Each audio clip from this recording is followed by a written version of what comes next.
All right, let's jump right into this one because today we're unpacking an explainer on one of the most chilling, flawlessly orchestrated locked room mysteries we've ever come across. We're looking at the bizarre case of R.J. Rishabh. He was this incredibly arrogant, wildly successful star of a hit show called Radio Zahar, which literally translates to radio poison. And, well, unfortunately for him, that name ended up being entirely too accurate. He was murdered in cold blood, completely alone, right in the middle of a live broadcast. So grab a seat because we're going to break down exactly how a perfectly impenetrable room turned into a death trap.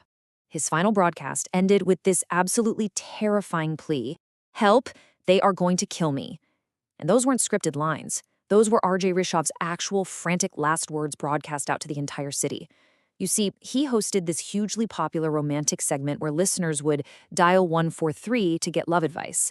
But on this specific night, his thousands of listeners tuning in for dating tips suddenly became live, real-time witnesses to a murder.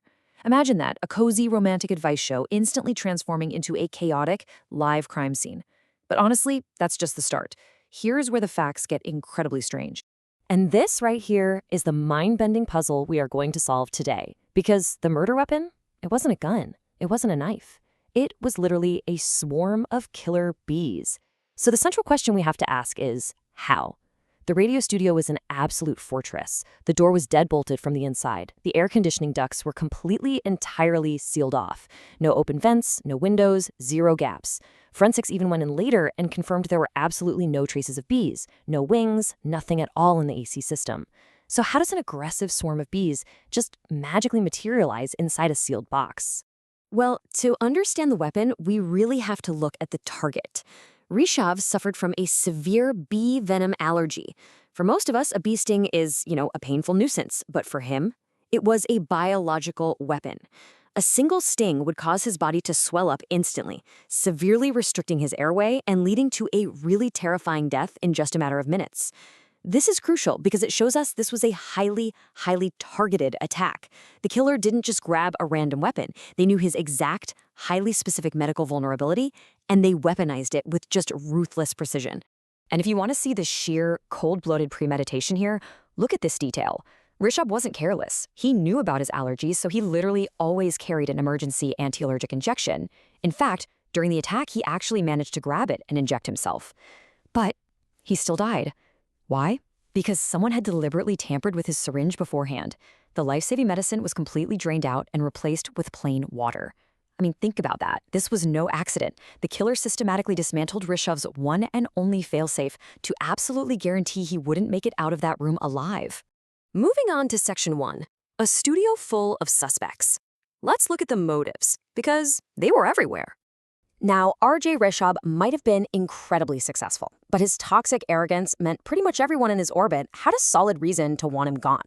We basically have four main suspects caught up in this chaos. First up is Hayati, the station head, whose motive was unrequited love and deep obsession. Then there's Samrat, a rival R.J., totally fueled by intense professional jealousy. Third is Savitri, his landlady, acting as a fiercely protective mother. And finally, Suki, his loyal driver, who had just been harshly denied a crucial loan for his wedding. We've got unrequited love, professional sabotage, and financial desperation. Let's dig into the evidence, starting right at the top with his boss. So the station head, Khyati, was deeply entangled in Rishabh's personal life.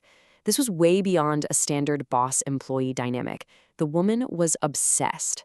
She harbored this massive unrequited crush on him and was constantly showering him with these lavish gifts that went way beyond a normal salary.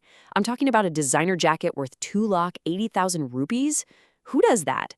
She even provided him with a personal car and a driver.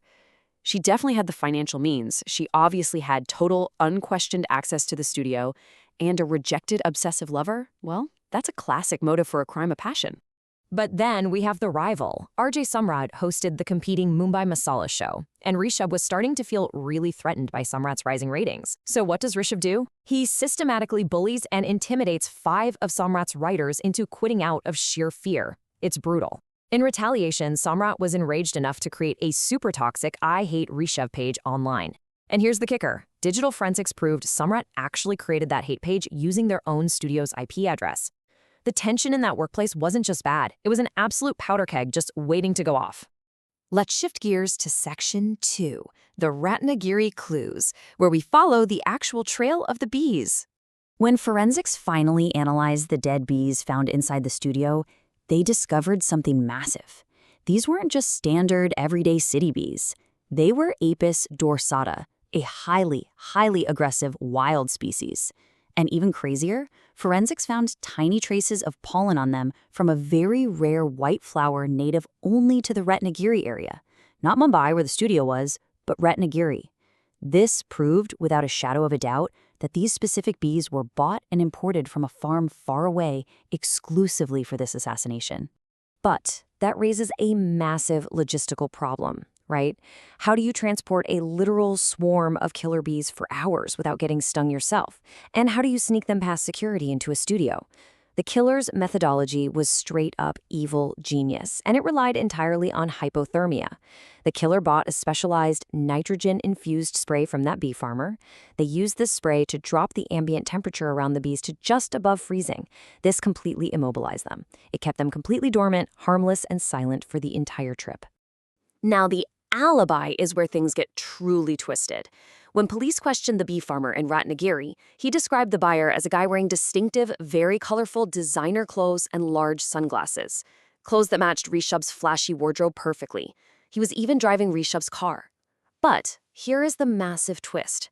At the exact time those bees were being purchased, Rishabh was miles away visiting his secret girlfriend, Pinky, in another part of Ratnagiri. He physically couldn't have bought the bees. So who on earth was driving his car and wearing his clothes? All right, into Section 3, unmasking the masterminds. Let's put this final puzzle together. So here is exactly how this flawless locked room execution actually played out. Step 1. The killer uses the car and clothes disguise to buy the specific bees and that nitrogen spray. Step 2. They freeze the bees, totally immobilizing them. Step 3. And this is the key to the locked room. They plant those dormant bees inside the studio, hidden in a cleverly disguised bag that had tiny ventilation holes so the bees wouldn't suffocate. Later, when Rishabh enters the studio and deadbolts the door, the room slowly warms up, the bees wake up angry, and they attack. And step 4, just to be absolutely sure, the killer had already swapped his emergency injection with water beforehand. Now think about it. Who had access to Rishabh's car, his specific designer clothes, his daily minute-by-minute schedule, and the radio studio itself? The executioner was Suki, his supposedly loyal driver. Suki drove Rishabh to Ratnagiri to see his girlfriend, and while Rishabh was distracted, Suki slipped into his boss's clothes, took the car, bought the bees, and set the entire trap.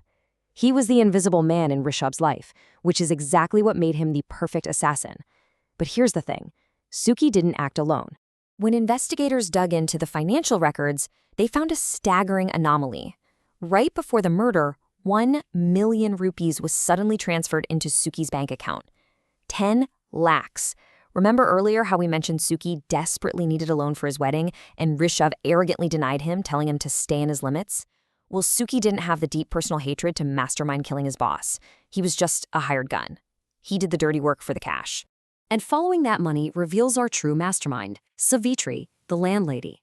See, Savitri discovered that her daughter, Pinky, was secretly dating Rishabh, a guy notoriously known for ruining women's lives. Absolutely terrified for her daughter, Savitri evicted him and sent Pinky away to Ratnagiri to hide. But Rishabh kept pursuing her anyway. Realizing he was never going to stop, Savitri took drastic action. She knew Suki was desperate for wedding money after Rishabh humiliated him, so Savitri transferred the 1 million rupees to Suki. She bankrolled the hit, and Suki executed it. Which brings us to the final piece of this puzzle, and frankly, a deeply provocative question for you to chew on.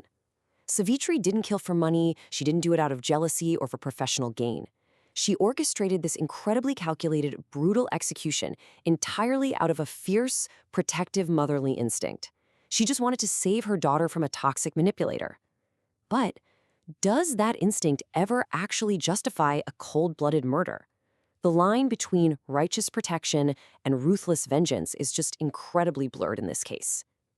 Thanks for joining me for this explainer, and I'll leave you to think about that one. Catch you next time.